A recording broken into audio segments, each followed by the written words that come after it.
গল্পের নাম নীরহারা পাখি পর্ব শেষ অংশ। ওরা পৈশাচিক আনন্দে মেতেছিল। আমার বুক ফাটা আর্তনাদ ওদের কোনো কানে পৌঁছায়নি। যন্ত্রণা সহ্য না করতে পেরে আমি অজ্ঞান হয়ে যাই।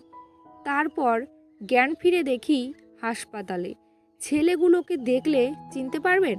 মেয়েটি বলল, অন্ধকারে তেমনভাবে দেখতে পাইনি, তবে একজনকে দেখলে চিনতে পারবো, গুন্ডা মাস্তানের মতো। নয়নকে দিয়ে থানায় খবর লাগালাম। এই এলাকায় যত বখাটে গুন্ডা মাস্তান আছে সবগুলোর লিস্টই থানাতে আছে, না থাকলে খুঁজে বের করবে। সারা বাংলার মানুষ ক্ষেপে আছে। যারা মেয়েটাকে ধর্ষণ করেছে ওদের শাস্তির দাবিতে। বেশি কথা বলতে নিষেধ করেছে ডাক্তার। ওষুধ খাইয়ে একটু বাহিরে আসলাম নয়নকে নিয়ে। চা সিগারেট খেতে। পাখি এখন অনেকটাই সুস্থ। পুরোপুরি সুস্থ হতে আরও কিছুদিন সময় লাগবে। হাসপাতাল থেকে ছুটি দিয়ে দেবে আজ। কিছু ওষুধ লিখে দিয়েছিলেন, এগুলো নিয়মিত খাওয়াতে আর রেস্ট থাকতে বলেছে। বেশ চিন্তায় পড়ে গেলাম। এই অবস্থায় মেয়েটি এখন কোথায় যাবে? জিজ্ঞেস করলাম, এখানে কি আপনার পরিচিতি কেউ আছে যার কাছে এসেছিলেন বা যেতে চেয়েছিলেন? মেয়েটি চুপ করে রইল। তার নীরবতা আমাকে বুঝিয়ে দিয়েছে। যাবেন আমার সাথে? অসহায় দৃষ্টিতে তাকিয়ে বলে, আপনি আমার জন্য অনেক করেছেন, আমার জীবন বাঁচিয়েছেন, চিকিৎসা করে সুস্থ করে তুলেছেন। কিন্তু এটা সম্ভব নয়। আমি একটা ধর্ষিতা মেয়ে। আমাকে আশ্রয় দিলে আপনার পরিবার কি মেনে নেবে? তাছাড়া সমাজ আপনাকে কি বলবে? আশ্চর্যর কিছু নেই, আমাদের সমাজে এটাই হচ্ছে এখন। স্বর্ণাকে বললাম, এখানে বলবেন না কখনো। নিজেকে তুচ্ছ মনে করবেন না। সমাজে ভালো মানুষের সংখ্যা খুব কম। খারাপ লোকে বাজে কথায় কিছু যায় আসে না। আমিও আপনার মতোই একা। পৃথিবীতে আপন বলতে কেউ নেই। ছিল এক সময়, সবাই চলে গেছে আমাকে ছেড়ে। সব হারিয়ে আবার ফিরে পেয়েছি সব কিছু। পেয়েছি মা, বাবা, ভাই, বোস, গোটা একটা পরিবার। এই যে নয়নকে দেখেছেন, এরাই আমার সব কিছু। আপনার যতদিন ইচ্ছা আমার এখানে থাকতে পারেন, কোনো সমস্যা নেই। কি যাবেন তো? মাথা নাড়িয়ে হ্যাঁ সূচক জবাব দিল। নয়নকে নিয়ে হাসপাতালের সব কাজ শেষ করলাম। আমি তো শুধু নামমাত্র। মেয়েটার পুরো চিকিৎসার খরচ বহন করে নয়ন। ওদের মতো আরও কিছু মানুষ যদি পৃথিবীতে থাকতো তাহলে হয়তো পৃথিবীটা আরও সুন্দর হতো। মেয়েটিকে নিয়ে বাসায় চলে আসলাম। নয়ন তাদের গাড়ি দিয়ে পৌঁছে দিয়ে গেছে, তাই তেমন একটা সমস্যা হয়নি। 4 দিন পর বাসায় আসলাম। ঘর তো নয়, জঙ্গলে পরিণত হয়েছে। এমনিতে আমি বেশ অগাছালো মানুষ। খেয়ে দিয়ে কোনো রকমে পড়ে থাকি। ভাড়ায় থাকি, তাই এটা রুম নিয়েছি মাত্র। চাকরি করি নয়নের বাবার অফিসে। অবশ্য ওনারা বলেছেন তাদের সাথে থাকতে, কিন্তু আমি যাইনি। পাখিকে বিছানায় বসিয়ে রুমটা পরিষ্কার করে নিলাম। ফ্রেশ হয়ে এসে দেখি জানালার ধারে বসে বাহিরে তাকিয়ে আছে আনমনে। পাশে গিয়ে বসে বললাম, এই যে ম্যাডাম, এইভাবে মন খারাপ করে বসে থাকলে চলবে? যা হবার তো হয়ে গেছে। সব ভুলে নতুন করে জীবন শুরু করতে হবে। প্রতিষ্ঠিত হয়ে দেখিয়ে দিতে হবে সমাজকে আমরাও পারি। আমাকে দিয়ে আমার দিকে ঘুরে তাকালো, মাথা নাড়িয়ে হ্যাঁ সূচক জবাব দিল। আমি বললাম, মনে রাখবেন আমি আপনার পাশে আছি সব সময়। যান, এবার ফ্রেশ হয়ে আসুন। বাসা থেকে বের হতে যাব এমন সময় নসরুতের কল আসে।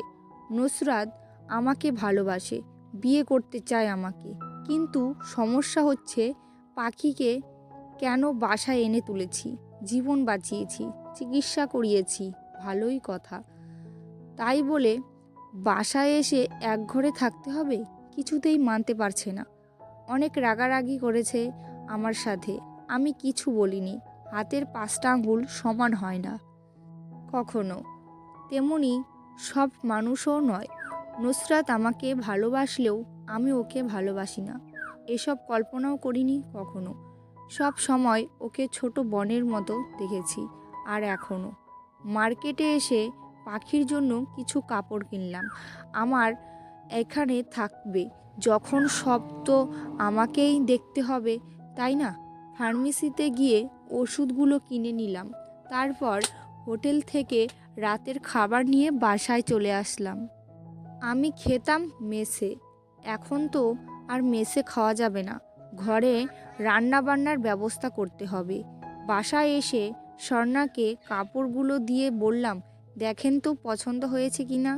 জীবনের প্রথম কিনলাম, পছন্দ না হলেও খারাপ বলবেন না কিন্তু, মনে কষ্ট পাবো। স্বর্ণা আমার দিকে তাকিয়ে মুচকি হাসি দিয়ে বলে, না না, অনেক সুন্দর হয়েছে, আমার বেশ পছন্দ হয়েছে। এই প্রথম মেয়েটার মুখে হাসি দেখলাম, কত সুন্দর হাসি। একটা কথা বলবো? স্বর্ণা মাথা নাড়িয়ে হ্যাঁ সূচক জবাব দিল। হাসলে আপনাকে খুব সুন্দর লাগে, সব সময় এভাবেই হাসি খুশি থাকবেন। আবারও মাথা নাড়িয়ে হ্যাঁ সূচক জবাব দিল।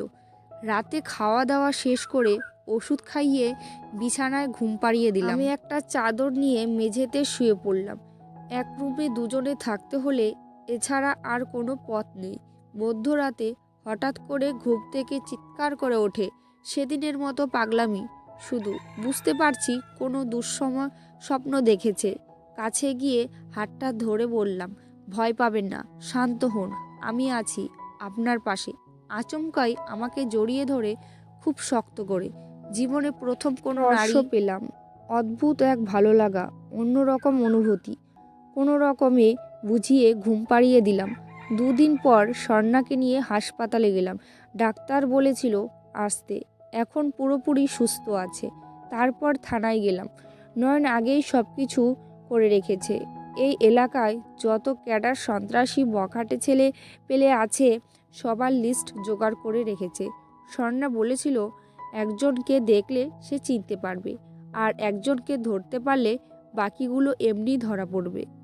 স্বর্ণা খুব ভালো করে দেখেছে, অনেককে দেখে শুনে একটা ছেলেকে চিহ্নিত করেছে। সাথে সাথে পুলিশ বের হয়ে গেছে খুঁজতে।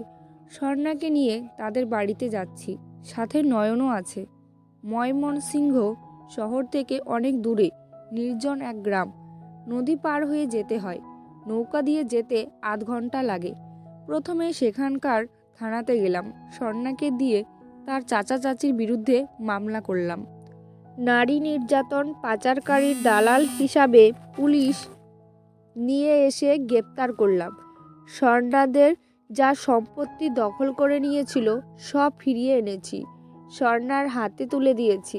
এজন্য অবশ্য কিছুটা খাটাখাটনি করতে হয়েছে। স্বর্ণার মুখে বিশ্বজয়ের হাসি। এ কয়দিনে অনেকটা পরিবর্তন এসেছে তার মাঝে। এখন আর গম্ভীর হয়ে বসে থাকে না কখনো, সব সময় হাসি খুশি আর দুষ্টুমিতে মেতে থাকে। আমি জানতাম এরকম মেয়েরা সহানুভূতি আর বন্ধুসুলভ আচরণ পেলে খুব সহজে নিজেকে স্বাভাবিক করে ফেলতে পারে, সব ভুলে নতুন করে বাঁচতে পারে, সুন্দর একটা জীবন ফিরে পেতে পারে।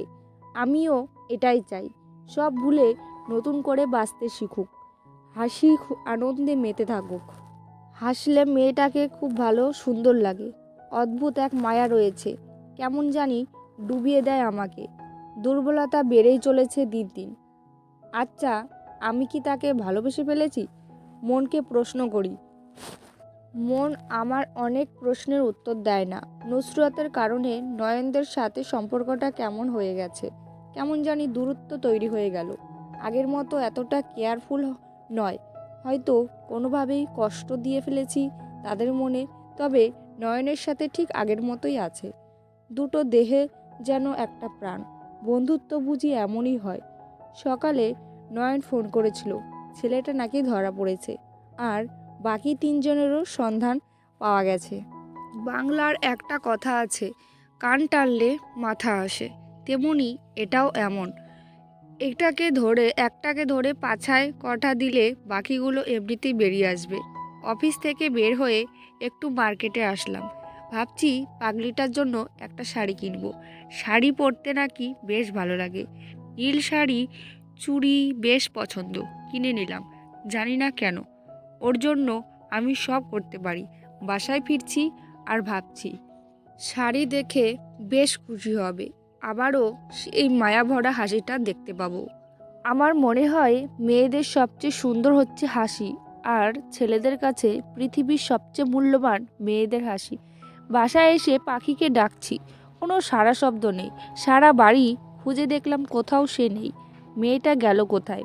বেশ চিন্তা হচ্ছে, মনের মধ্যে খচখচ করছে। কোনো কিছু কি হয়েছে?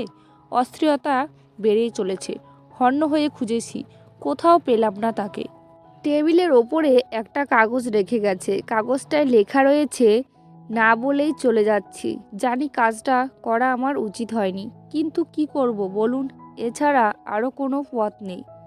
আমার জন্য আপনি অনেক করেছেন, জীবন বাঁচিয়েছেন, চিকিৎসা করিয়ে সুস্থ করেছেন, নতুন করে বাঁচতে শিখিয়েছেন ভালোবাসা। আপনার কাছেই শিখেছি ভালোবাসা কাকে বলে। এত কিছুর মধ্যে কখন যে আপনাকে ভালোবেসে ফেলেছি নিজেও জানি না। অনেক স্বপ্ন দেখে ফেলেছি, আপনাকে বলতে চেয়েও পারিনি। কিভাবে বলবো, কোন মুখে বলবো? কি আছে আমার? আমি যে এক ধর্ষিতা নারী। আমাদের প্রতি সহানুভূতি হয়, ভালোবাসা নয়। আমাদের কোনো ঘর সংসার হতে পারে না। ভালোবাসা আমাদের জন্য অপরাধ। কিন্তু যখনই আপনাকে দেখি সব ভুলে যাই। আপনার কাছে যেতে স্পর্শ পেতে পাগলপাড়া হয়ে যাই। তাই তো আপনার কাছ থেকে চলে আসতে বাধ্য হয়েছি। জানি চরম অপরাধ করেছি আমি, তবুও বলছি ক্ষমা করে দেবেন আমাকে। জানি না এখন কোথায় যাব, শুধু জানি আমি এক নির্হারা পাখি।